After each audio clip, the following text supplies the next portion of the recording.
Hey everybody, it's Conscious Medium Brandon Russ. I hope you're having a great day wherever you are.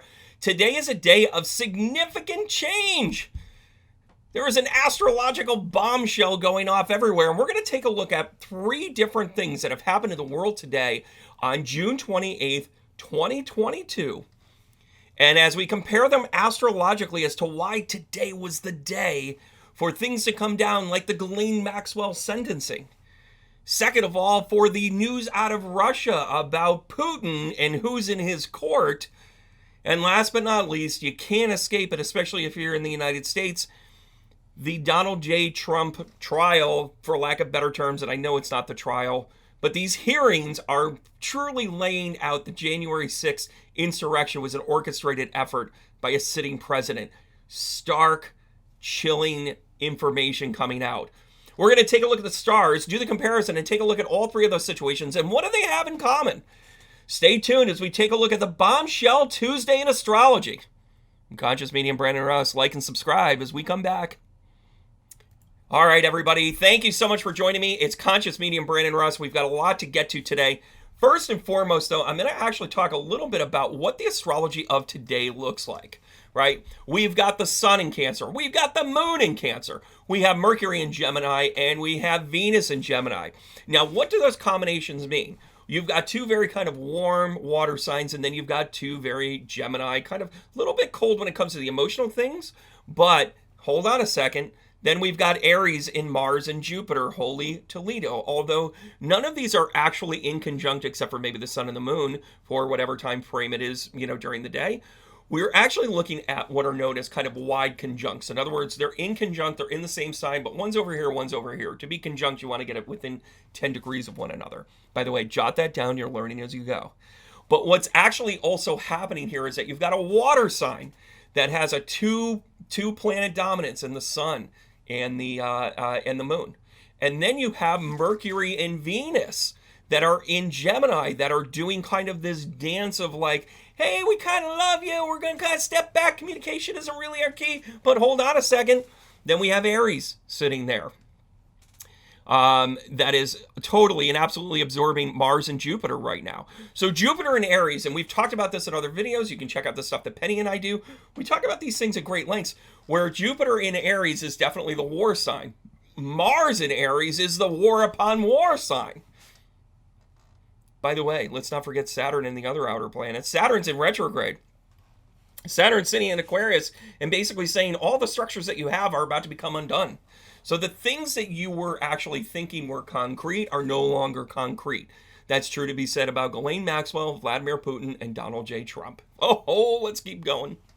You also have Neptune in Pisces in retrograde, Pluto in Capricorn in retrograde, which is the long play of this. You're going to want to like and subscribe this page because the July 4th special, which is actually going to be out on July 3rd, that Penny and I did about the Pluto returns, is kind of one of my specials, and she's a guest on it. You're going to love it. You want to pay attention to it. We talk a lot about that.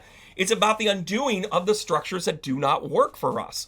I cannot think of three better things to unconstruct than a mass orchestrated child abuse ring in oligarchical. I mean, let's be honest. He's a tyrant, and then a jackwagon of an American dream that has complete disrespect for who we are. Those three things are coming undone right now, and it speaks to not only the Pluto in Capricorn, but also Saturn in retrograde. Let's talk a little bit about Maxine Glang.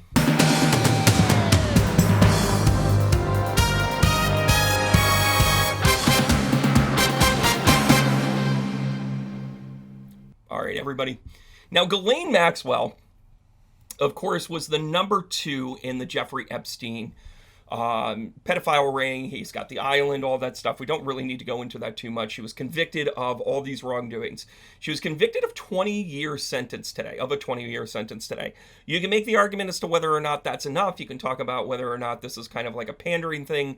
What's 20 years nowadays, especially when you're living in Shangri-La, right?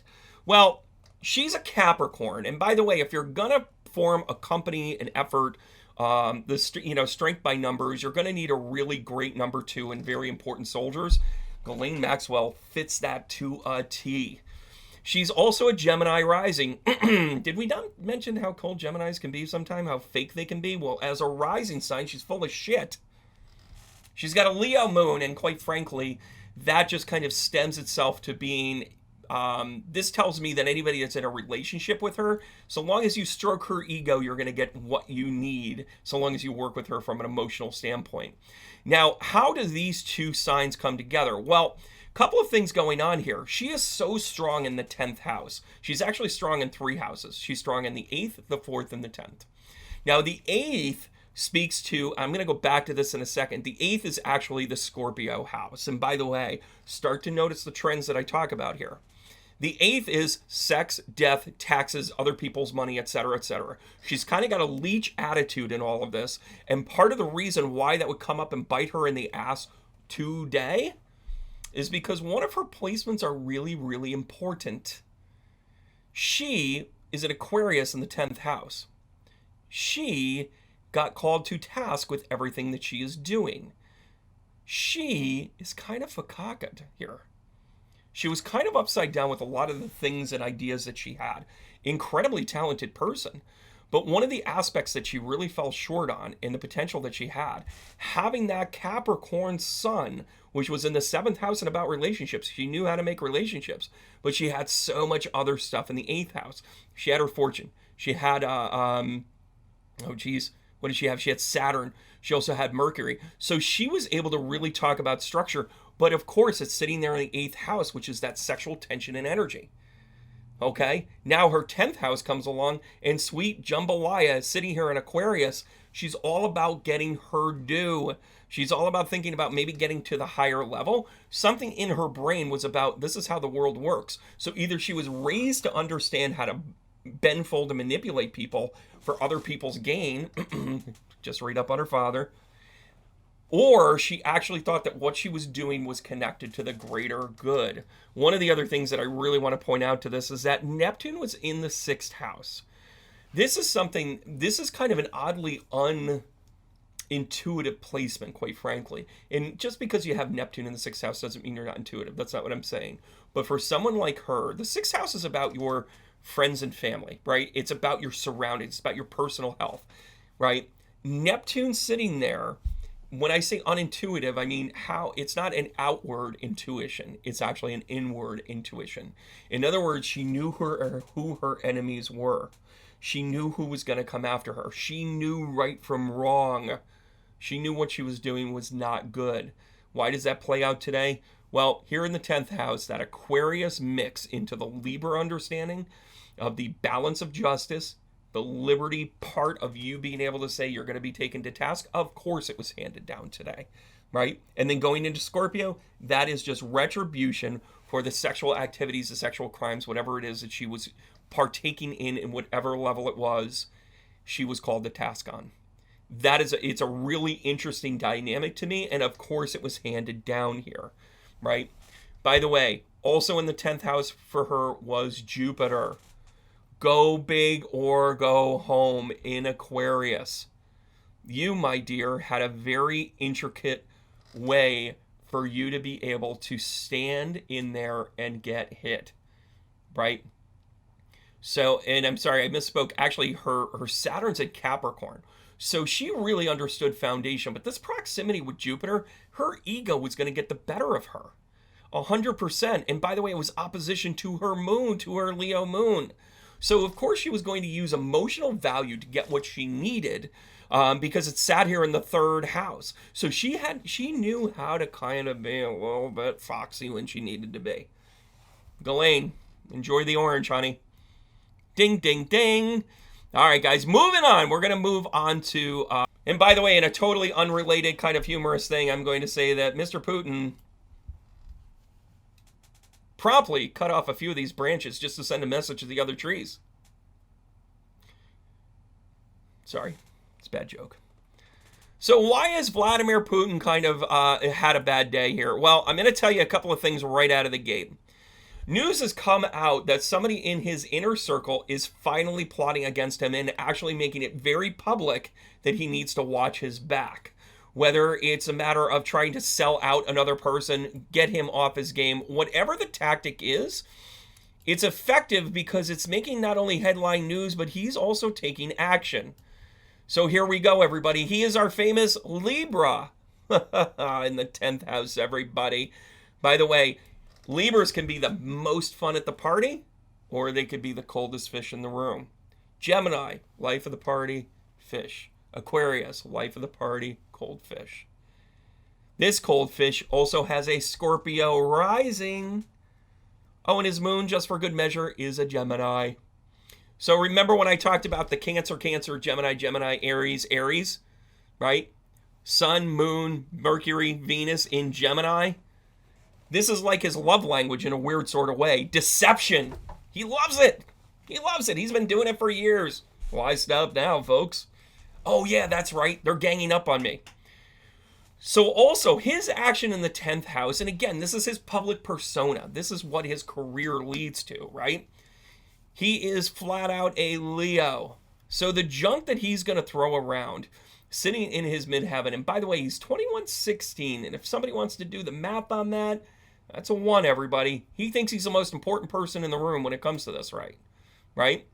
Pluto is actually in Leo, sitting in the 10th house as well. So the power base is sitting here. Of course, he was a person of power. In opposition, though, for him is his North Node in Aquarius, which, by the way, went retrograde 2 days before he was born. That is a very purposeful placement, everybody. So the fact that the 10th house is in opposition to, or I should say, the placements of the 10th house are in opposition to his North Node means that he's got a karmatic value of upkeep here. He has got to stay ahead of it, or when it finally catches up to him, this is a really public demise. That's what this really, truly is. If I can be an astrologer for 30 seconds, that's really what I'm talking about. You know what I'm saying? Now, his Neptune is actually into his 12th house in Libra. By the way, he is a 12th house Libra, and he is a first house Libra. What does that mean? He can be his own worst enemy when he is applying things like judicious balance, justice, equality. He may have a warped sense of reality when it comes to this. Oh, don't worry, we're going to get to Trump. The warped sense of reality also kind of sits in this because one of the other aspects that are going on right here, this is so awesome. This makes me kind of smile that I've been paying this much attention to this work right now. This movement in the 10th house as it moves over Libra into Scorpio is a great undoing of secrets, that there's a justice thing. Like I said, when the signs are next to each other, Libra into Scorpio means that the strengths of Libra don't necessarily resonate in the strengths of Scorpio, and the things that you got away with in Libra, you're not going to get away with in Scorpio. Just to keep it simple, right? By the way, you can take any two signs in the astrological chart and start to do that comparison. Cancer and Leo is actually a really good one, right? But at any rate, I digress. So in opposition to this, you also have Mars and Aries in the 3rd house. Communication, siblings, his inner circle. His 10th house could not be farther away from Mars right now. Mars being in war, sitting there in Aries, this is deception. This is you sitting there going, are you kidding me? You were my brother. Well, guess what? Go ahead and guess what? By the way, his North Node is sitting in Taurus right now in the 4th house, which what does that mean? His friends and family. He is getting a first-class lesson in who's actually with him and who's against him. Ooh, practicality. By the way, with the sun and the moon, obviously, in conjunct, that's a key piece to it. And what's interesting is Chiron is sitting here. I just want to take a look at Chiron because there was something interesting about his Chiron. I remember when I was looking up some of his work, some of the aspects to him. Oh gosh, I don't know why I can't find the Chiron.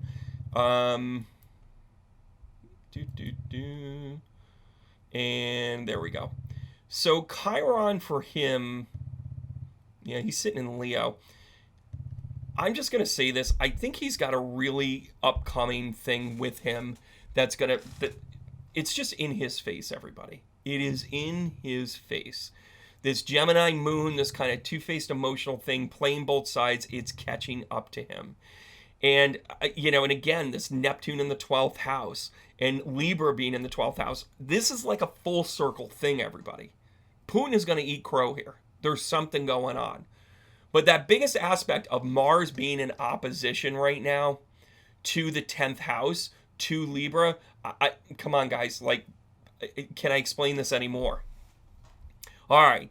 So listen, last but not least, we have the we have the man of the hour. By the way, what a great picture of him. I mean, what a great, fantastic picture of him. He's got the flag, he's got the regalness, he had the responsibilities, and here we are. Donald J. Trump has been terrorizing the United States for the better part of 5 years. And by the way, when I say terrorize, I mean, I really truly think that he had the best of intention. But I think that his sixth grade reading level and his desire to just be important and relevant has actually caught up to him. On this day itself, this is kind of an interesting thing. And by the way, I have my video of Donald J. Trump coming out. Mark your calendars. It's going to be July 10th. There's a reason why I'm releasing it on that day. You're going to come back to this video and say, boy, is he good. Just telling you. But on this day, he has a sun conjunct with Venus and Mercury. So remember, this Gemini thing that he is, he's in conjunct. Oh, by the way, his moon is in conjunct with Mercury and Venus. Things are going good for him now, aren't they? Right? That, by the way, typically looks like a really good freaking day. It just does. However, hold on a second, everybody. Take a deep breath. Can we get an amen from the other people in the back of the room? This Cancer, Gemini, Aries thing for him doesn't sit well because he's sitting here with a Sagittarius moon, which emotionally makes him all over the place. By the way, also makes him a little bit of a horn dog in case you were following his entire career. But the Leo rising is the ego precipice, right? By the way, his most active houses are the 10th, 11th, and 12th. Are we seeing a trend here, everybody? The 10th house, your magnet of a 10th house, and for disastrous days like this that are bombshell days, and it's not a disaster for everybody. Most people actually had a great day today. Not Donald Trump, not Vladimir Putin. Didn't go well for Maxine. But when you take a look at this, he is a Taurus in the 10th house, right? So for him, he had to stay practical. He had to be stubborn. That's his stubbornness. Now, with the news coming out about what actually transpired on that day, first of all, I never thought I would say this, but Mike Pence may or may not have actually saved this country by standing up to him and saying, no, I'm not going to flee. He did not want to be overthrown. The president tried to overthrow the vice president. That's basically in a nutshell if you're reading from home. And then he had no problem how it happened. So the violence and the insurrection and people coming after them and his total disregard for not only the people in his camp, but the people that he should have been trusting the most is actually nothing short of disgusting. And even if you want to rebuke this and all this other stuff, I'm just telling you that the testimony that came out today was a bombshell to his character, to his legacy, and to his behavior. Period. That is the only thing I'm trying to make here. Astrologically, he's an absolute shit show today. And the reason, and I hate that term for a lot of reasons, but it's the only way to describe this. It is the comeuppance of his arrogance, of his ego. So Taurus, he's a natural Taurinian in his 10th house. What does that mean? He's stubborn. He's a hard worker. He's got a nose to the grindstone, right? He's going to actually make things work for him. He's got all of this heavy action in the 10th, 11th, 12th house. In the 10th house, he's got, what is it? Uranus. So it's going to be unconventional. He's also got his North Node in Gemini, 10th house. Guys, don't you see what's going on here? This is his comeuppance. Of course, the sun is sitting there, but into the 11th house is where Mercury, Saturn, and Venus is. And before you get excited about that, recognize that it's sat in Cancer. So he's going to do things like, this is where the behaviors of, aren't we all family? Aren't we all loyal? Aren't we all coming together? The 11th house is about our friends, our connections, and kind of how we kind of multitask a role for everybody and a connection for everybody. Well, hold on a second. Having Mercury in there, having Saturn in there, You know what's funny? I don't think I recognized this until just now. They're all straight lined. I don't think he has anybody in retrograde. Except for Neptune. I'll get to that in a second. So now taking a look at his 12th house, and again, this is pulling from his natal chart, right? In his 12th house, he has Pluto. In his 12th house, he has Mars. Pluto and Mars together is an absolute, like, he's going to find power in chaos. Oh, by the way, sitting next to his ascendant in Leo. Guys, do you get this yet? Do you get the fact that he is, and by the way, his 12th house and his first house are both Leo, so he can be his own undoing. But you have Pluto, the planet of power, Mars, the planet of conflict, masculine aggression. Those two things combined, sitting in Leo in the 12th house. And then today you have Libra and Scorpio coming out. I wouldn't be surprised if, by the way, in the middle of all of this, he went and, met an intern. Just read into that any way you want. It was kind of crude, Brandon, but there it is. But he's so consistent with this Leo, Gemini, Cancer stuff, sitting there in the 10th, 11th, 12th house. He needed his family to back him. His family isn't even backing him now. He is completely coming undone. By the way, this overarching thing of Pluto in retrograde in Capricorn, the systems are getting pulled undone. Think about the three things I just mentioned. You cannot build a fiscal institution based on the perks and the balances of being able to blackmail people because of sexual prowess. Thank you very much. You also can't build a country based on pain and intimidation and trying to be the tough guy all the time. You just can't do it. You can't sustain it. You will fall. And you also can't be the bully pulpit and be this irreverent to a long-standing institution called the United States. I had huge hopes when he took office. Some may think that I had huge hopes that he would drain the swamp. Some think that, high hopes for Trump was that he was really going to make a change and all of this other jazz. My hope for Donald Trump when he took office was that he wasn't going to screw it up. This man wholesale took it by the scruff of the neck and said, you know what, you need a scolding. And then it said, yeah, but we have policy and procedures over here. Those of you in America that are sitting there with your jaw dropped as he attacks his secret servicemen, as he tells other people in his camp, who cares, they're not coming after me, they're coming after him. Talking about Mike Pence. The fact that he had no problem calling and intimidating states. Thank goodness this world, this country has people to stand up to him.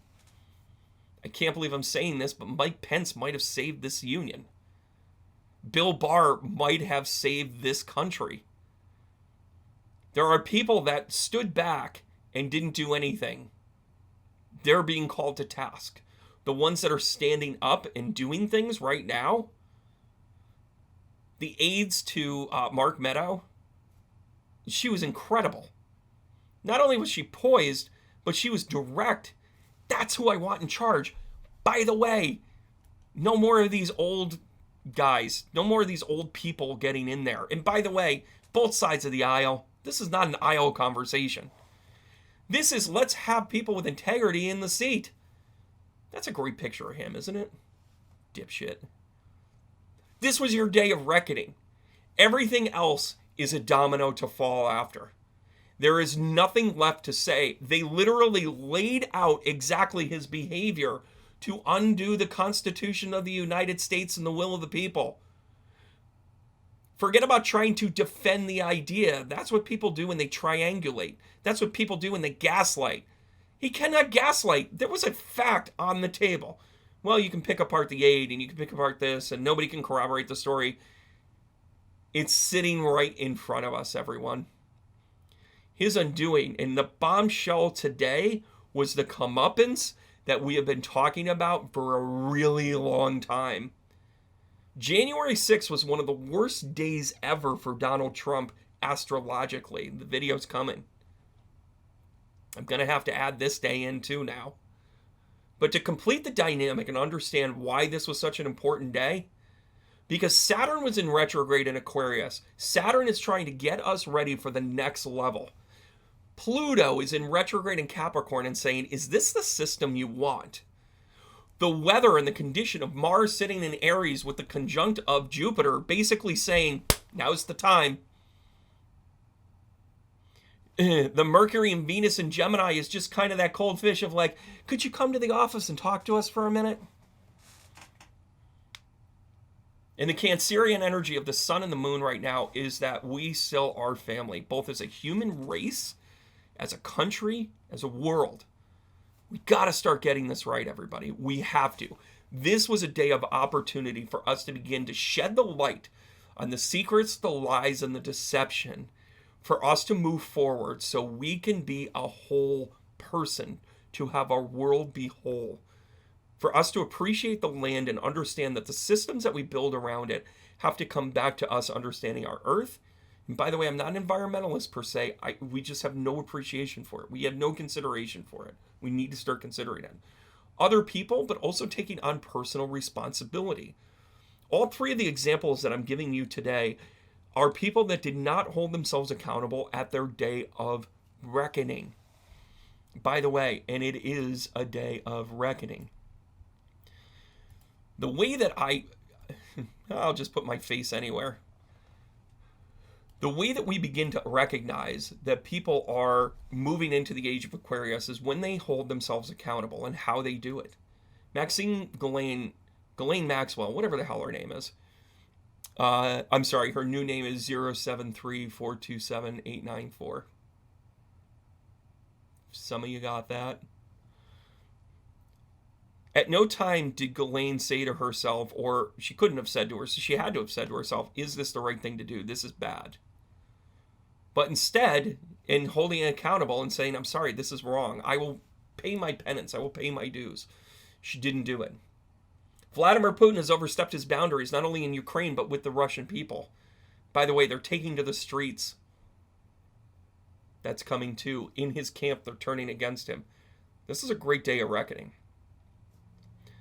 Donald Trump at no time said, what's more important, me or the Constitution of the United States? That rat bastard put himself in front of an institution that is over 276 years old. 249 years old. Carry the one. Donald Trump put the liberty and the safety of people at risk. Something far greater. And it's not a conspiracy theory. Get off of it. It's not about ballots. It was proven invalid. That man is a megalomaniac, and our system is stopping him. It's time to restore your faith in the idea that when you set it up correctly, the good things will happen. Recognize that him being called to task here and the light being shown, now whether or not he's ever convicted or even charged doesn't matter. He was called out in this, and it was shown. It's been proven. It's been corroborated by multiple dynamic sources that show that it's not a conspiracy, but rather the condition of the Merkaba of all the things that surrounded Donald Trump that were equally independent but connected to him, that showed he was a megalomaniac working towards his own benefit. And that's not what this country is about.